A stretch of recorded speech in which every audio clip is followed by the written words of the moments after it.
Yeah, Friday. What's up, everybody? Friday morning. Welcome to today's edition. Daily Market Commentary. I'm your host, Chuck Fulkerson. Hope you guys are having a great Friday. Sorry that I missed on Wednesday. Struggling with a little bit of sickness here in the house, but that's okay. Feeling a little bit better today, so we're able to get something up and going, but it'll be fairly quick. Not a whole lot to cover. Yesterday, I put out a couple of tweets. If you guys don't follow me on Twitter, do me a favor. Give me a quick follow at Chuck Fulkerson on Twitter. And I put out a couple of them yesterday. One of them was around this ES level on a 15-minute chart. And the thing I like about this 15-minute level yesterday was that we had a little rally-based rally right there at the London Open. I like levels at the London Open. We did come back down into there and got a pretty strong move away. Our next area that makes the most sense in my mind, looking at this on the 4-hour chart, where we've broken above those highs. On the 1 hour, we broke out above those all-time highs. So certainly there's always a breakout that exists above an all-time high. There's no possibility for any sort of a bull trap in that region at all.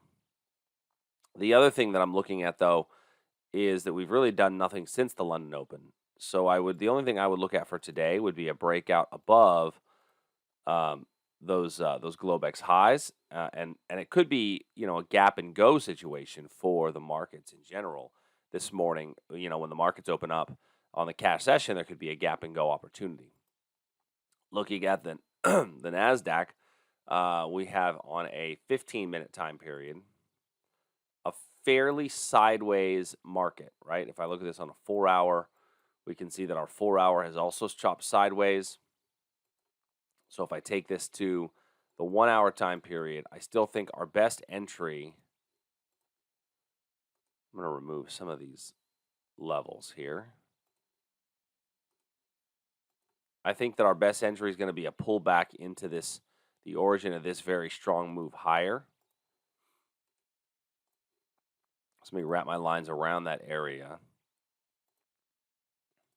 which is this 15,452. But certainly we are getting a little bit of a pinch from a momentum standpoint where price could break one way or the other. I'll be quite blunt. In this market condition, I don't know that I'd want to really trade either one of them aside from a breakout above the all-time high with the proper amount of basing. I don't know that I want to take the breakout above there. I like the S&P a little bit better than the Nasdaq in that case. Crude oil got a really nice hourly level right in here. It's a prior area of resistance. Old resistance oftentimes acts as new support. So let's see if we get a retest back into this hourly level right through here. I think that's a fairly clean zone where we could see price retest back into that region. 6904 by 6874. A pullback down into here would be a pretty good area of opportunity on a 4-hour upward trend, as that's the price action that we've seen lately. I wouldn't be overly surprised to see us base a little bit today, but that looks fairly clean. And then the last one is gold. Gold is in a bit of a basing pattern, a little bit of sideways price action. We've hit this level once, moved away. We came close to hitting it again. And so this sideways price action, looking at this might be actually a decent opportunity for an iron condor, especially heading into a holiday weekend. Look for an iron condor position maybe for price to stay inside of a tight range. And you could do maybe a 3-day, 5-day position. If I look at this and look at a potential range for gold, there's a 7-day, excuse me.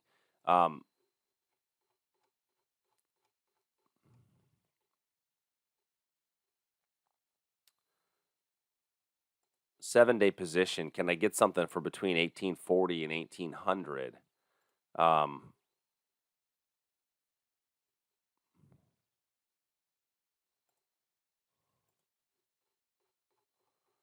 The 1840 position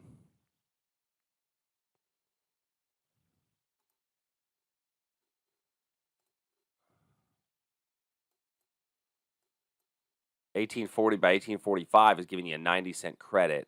And then the 1800 position is giving you, wow, it's a $1.30 credit. So that's actually a really nice credit for if you have a belief that price will stay between here, and here for the next 7 days. If that's a little bit too rich for your blood, you can certainly widen that out and do 1850 by 1855,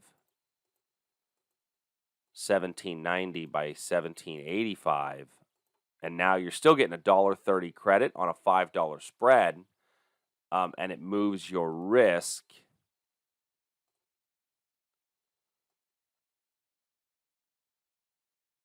or moves your area, excuse me, to here. So it gives you a little bit more wiggle room and even more to the upside. So I think that could be a decent way to play gold if you are, kind of inside this 4-hour price band where we've really just kind of been sideways for a while. I mean, price hasn't been outside of that band